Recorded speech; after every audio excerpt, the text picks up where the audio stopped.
But we also engage with people because the people that have complaints are the people you could learn the most from. Um, the people that just tell you it's great, that makes you feel good. But the Yeah. people that say, I have a problem, I tried this isn't going to work for me.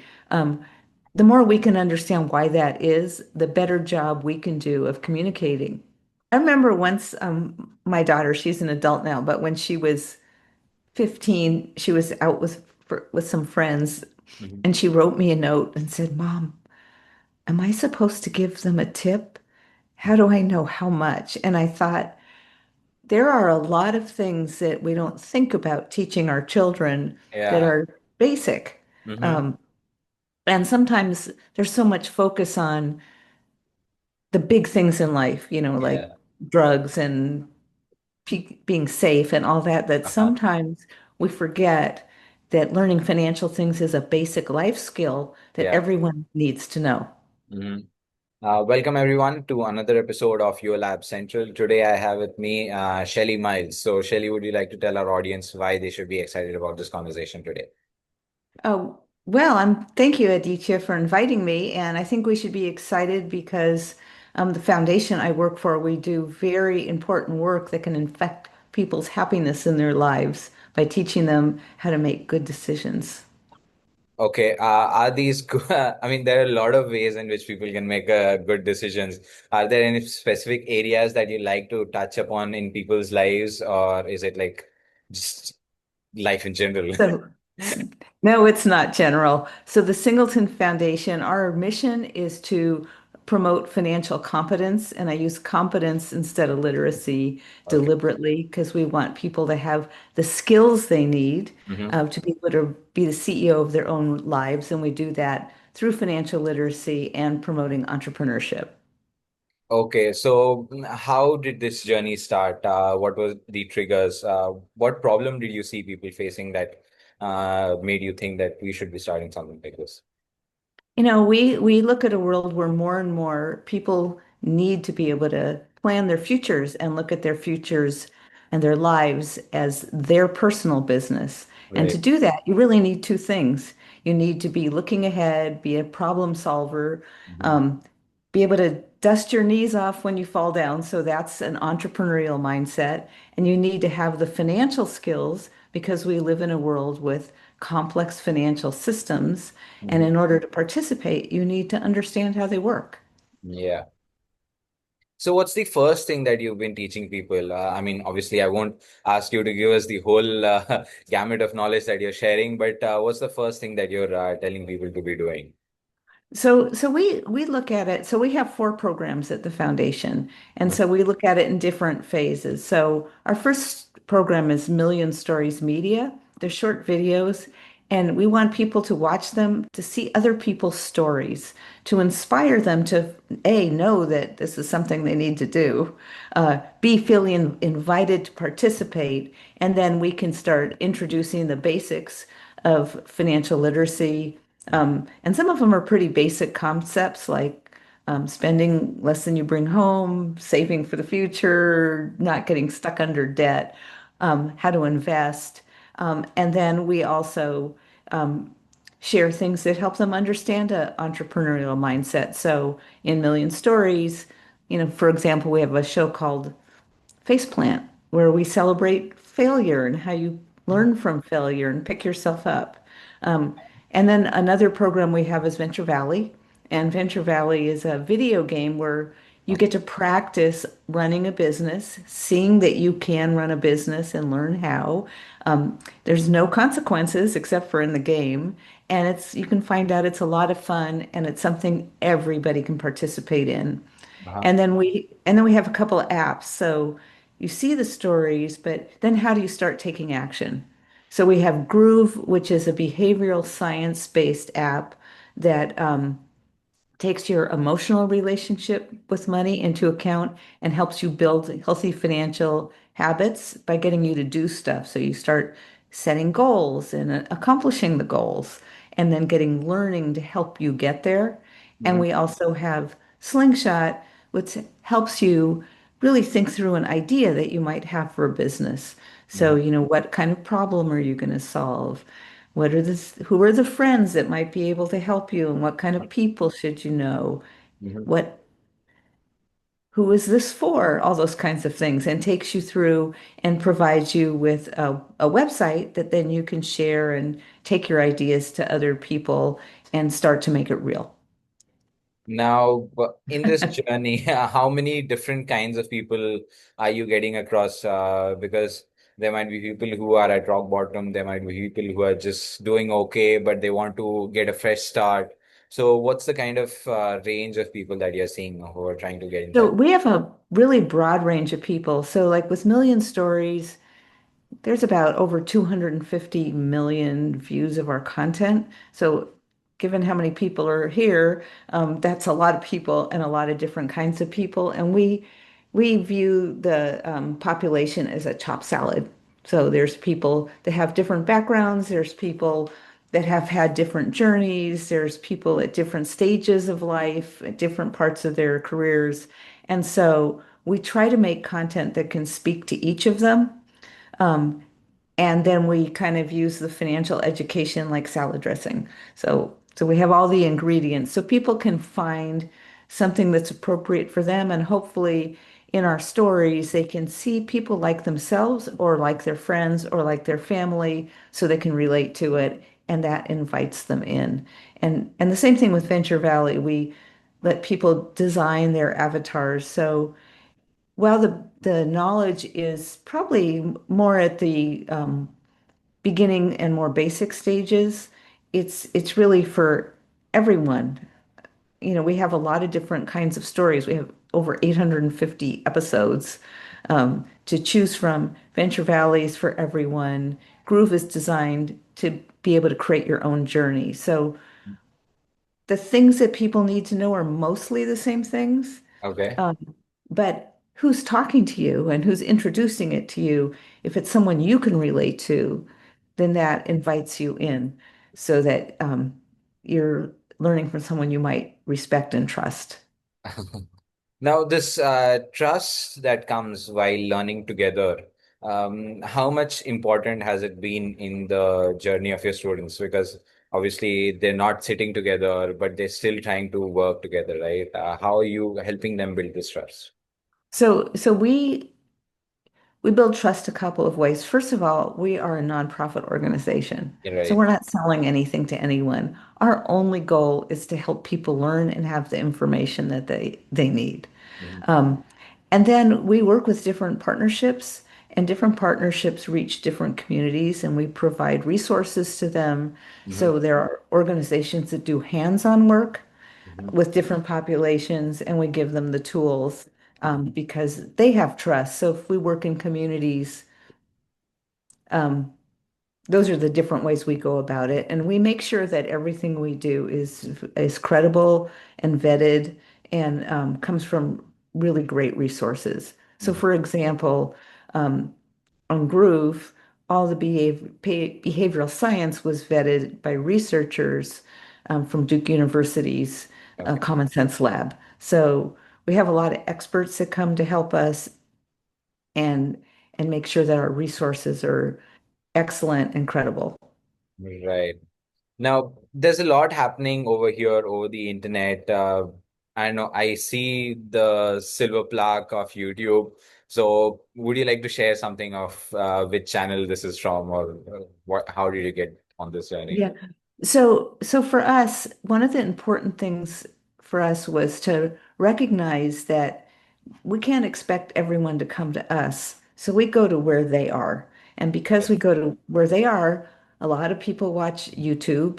So we've built a strong following on YouTube. We have almost 500,000 subscribers. Okay. We have a strong following on TikTok. I think we have 700,000. Mhm. Um, and overall, our community is quite large. We have a presence in Instagram. And so we bring the information to where people are, Mhm. is how we've decided to do it. We found that um, it's a lot to expect someone to come to your site and find you. Mhm. Um, but if you go to the place where everyone is already and say, here, it's more effective. Now, how difficult, I mean, I don't know, but scaling a channel to 500,000 subscribers by actually providing value on a regular basis. So, how difficult was this to actually find this audience? You know, Uh, it's taken a while because we were going for a general audience, mhm. um, and we realized that the 70% of people that didn't have the skills weren't necessarily the same ones that were searching for the information. Yeah, So people that were searching for financial information were already interested in it and already wanted to do it. So the challenge was, how do you find other people? yeah. Well, we're all people. We have different interests. Hmm. So our shows are about different things. So we have a series called Heartbroke, and it's about couples and money. So we could find people that are interested in personal relationships. Yeah. We have travel shows, so people that are interested in travel. So we built the audiences around the different topics Hmm. and did it that way. We also do a lot of programs with a lot of universities and community colleges, and so that is another way that we've gotten to get to know people. Hmm. But Now, it's slow. It takes a while. yeah. Um, we had to have a regular consistency for how we put out product and all those things, and it's taken us a few years. We Uh-huh. put our first shows out in 2020. Okay. So it's been a journey, and all of a sudden, I'm not sure why, but I'm very happy about it. All of a sudden our subscriber base has grown tremendously in Okay. just the last few months. Okay. Any specific reason that you are seeing, or is it just a story of consistency and there was an inflection point in the number of subscribers and you suddenly start jumping? It was growing steadily, and as we've had certain shows that have caught on and become very popular, Hmm. um, all of a sudden you start seeing things grow, and as your base gets to a certain size, all of a sudden the algorithms start to help you and start Yeah. help promoting you. But Yeah. at first you have to kind of grow it and do it intentionally. Yeah. Recently, I think there's one series we have, Whispered Wealth, that is a very mindful, gentle way of giving knowledge that seems to have taken off. Okay. So, we see we look at our what we're doing and then keep adjusting it Mhm. to make it work better. Now, there are certain things when you're making content, right? I mean, there are a lot of mentors out there and coaches out there who talk about creating content in a specific way. You have hooks, you have something that keeps the audience latched on onto the content itself. Are you implementing something like that? Are you seeing that audiences are wavering off after a certain point in the video, and so you think that no, we should be modifying our next video in such a manner that they stay back? Well, so we've done that all along. So Uh-huh. our first videos were six series we created, and a lot of us that came to this foundation, we came here because we wanted to do work that was good for people, but Right. several of us came from entertainment and marketing backgrounds. Yeah. And we started out by trying to tell really good stories, but we found that over time, um, that shorter videos were working better than longer videos, depending on what it is. And so we try to learn every time we put out a series, we're looking at all the numbers and seeing where things drop off and seeing what we could do better. The other thing we're looking at, because we're a nonprofit and we're concerned about our mission, we do impact studies as well to see if the material we're giving people is helping them Right. and if they are changing attitudes or coming away with a new thought of something they think they should do because they watched. So we're looking at all those things all the time, and it's constant iteration. Mhm. So, are there surveys that you're running using the platform itself, or are you running surveys outside of the platform? Because So we use an outside research company to help us do some of these things, and we also do internal surveys. Mhm. Okay. Now, I have a lot of questions just from the content creation side, but Yeah, but from the since that blog itself is so attractive, right? But yeah, congrats to you and your team because thank this you. journey itself is pretty huge, getting to this point where you are recognized from the platform itself, and then your audience is recognizing you. Uh, so when you look at the value addition that you're creating in people's life, what kind of feedback do you get? Do you also get a lot of ideas from the audience itself as you should do something like this and something of that sort? Yeah, when we especially working with our partners, they'll ask us questions or they'll have certain audiences they want to reach. So one of our partners is the Military Spouse Employment Mm-hmm. um, pro partnership. Mm-hmm. And so in one of the series, in order to serve the military members, we made sure that in our casting we had some people that Right. were involved in the military, so they would feel invited in. Mm-hmm. And they tell us like these are things that people are concerned about. Right. And then we look at the comments that come in on the videos and people ask us things. So we have a lot of channels for feedback. And one of the most important things we do is listen to what our audience is telling us. Because, we're not mind readers. But but also with the same goal of always making sure we're communicating to people how they can raise themselves up and live better lives. Now, there's this thing that comes along in this whole thing, right? That you'll have a lot of positive engagement, but you'll also have a lot of negative engagement. Sometimes people just come up and say, "This stuff is not practical. I am not able to do it. How can somebody do something like this?" So, do you engage with them, or do you leave it to the community to engage with such commenters?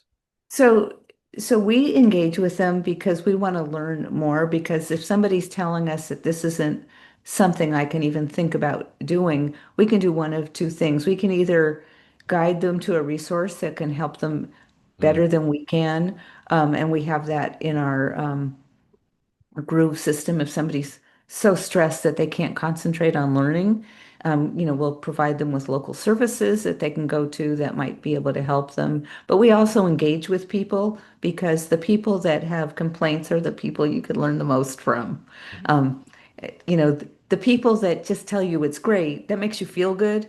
But the yeah. people that say, I have a problem, I tried this isn't going to work for me. Um, the more we can understand why that is, the better job we can do of communicating. Mhm. Now, this is a new perspective. I mean, I wanted to go into the direction of trolling because but I don't know if as a education platform that you've created, do you actually see trollers come on your videos and We haven't, we've been really lucky not to experience that. And right. I don't know why that is, but whatever it is, I hope it keeps working. Maybe because we're just trying to give people something. Right. Because, yeah, that's true. And that is what I was wondering, right? Because since you're specifically in educating and uplifting people, it is very difficult for somebody to come in with a crappy attitude and just say, no, this is not something that everybody can do, or this is just stupidity or something of that sort. So probably it's just how the algorithm works. Yeah, it's something we haven't experienced, and I yet, and I hope we don't, because we're only in our only mission is to help people, and we believe that if we can, the more people we can lift up, the old expression, all boats rise, Yeah, um, that helps everyone. that's right. So that's how it is, right? I mean, from this perspective, obviously, we can say that there are two types of negative comments, and then there are comments that are negative because the person itself has problems. And obviously, the trollers also have some problems of themselves, but they don't want that to be solved. But Yeah, I think one of the things that people like, at least on our stories, Mhm. is the stories are pe real people's stories. They're not actors. Mhm. So, they're hearing real people telling their real stories, Mhm. and I think that helps people relate to it Mhm. because these are people that have gone through struggles the same as we all do. Right. Now, there's a thing with struggles that a lot of people relate, even if they've not been through that struggle themselves.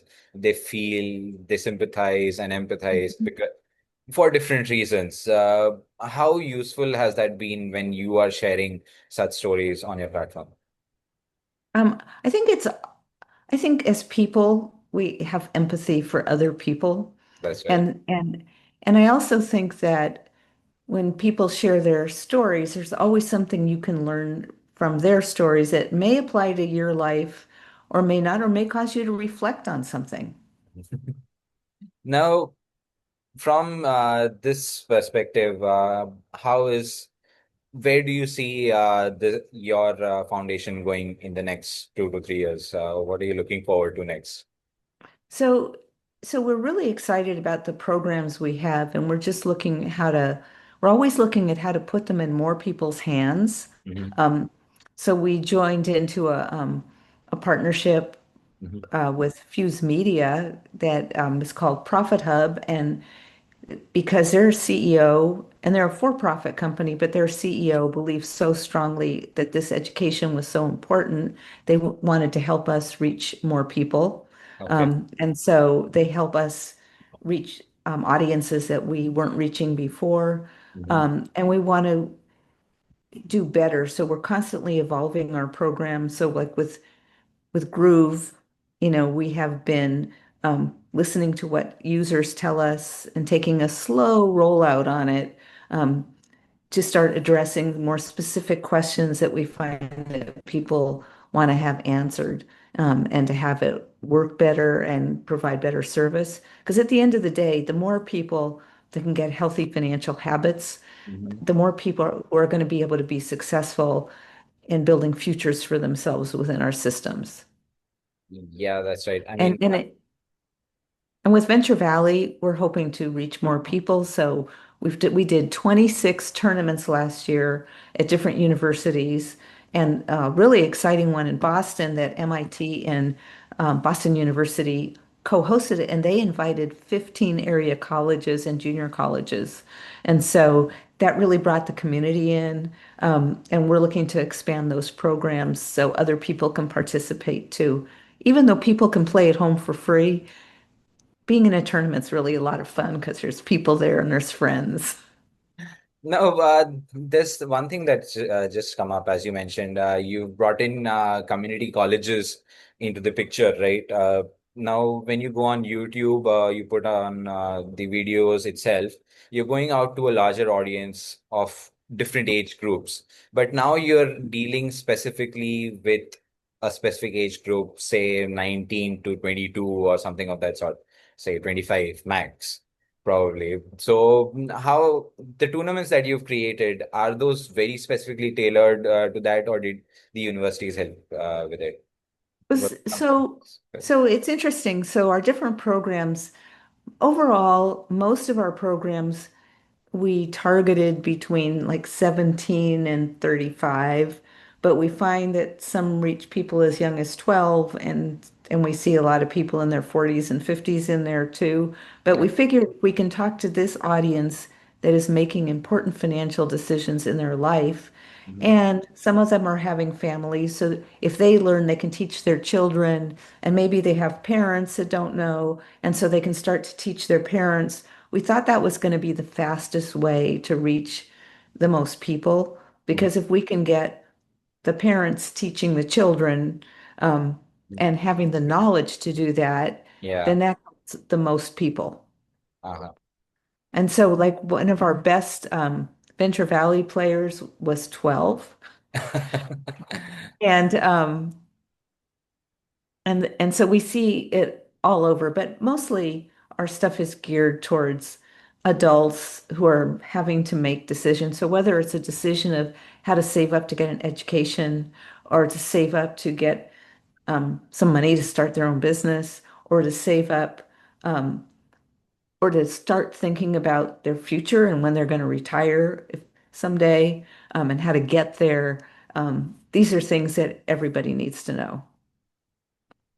Now, just a random question, since you mentioned that one of your best players was 12 years old. Did you ever get a chance to connect with that child and then talk to them as to what was their We didn't. Do you know how unnerving it was to have a 12-year-old say to me, "Well, I had to get out of this loan because my ROI on my business wasn't good enough."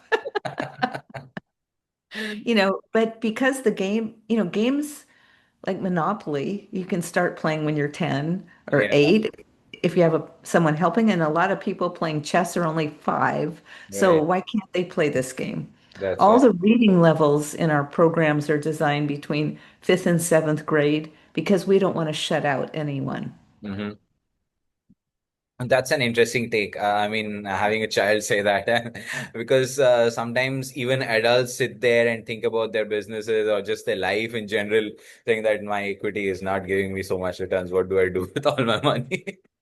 Yeah, and another time we were doing a tournament at a high school, and there was a 14-year-old boy who Mhm. suddenly stood up, slapped his face, and said, "What? I have to pay back the loan?" And I thought, he'll never forget that.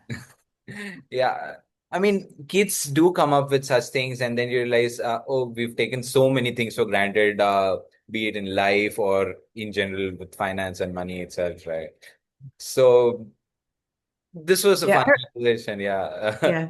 I remember once my daughter, she's an adult now, but when she was 15, she was out with some friends, Mhm. and she wrote me a note and said, "Mom, am I supposed to give them a tip?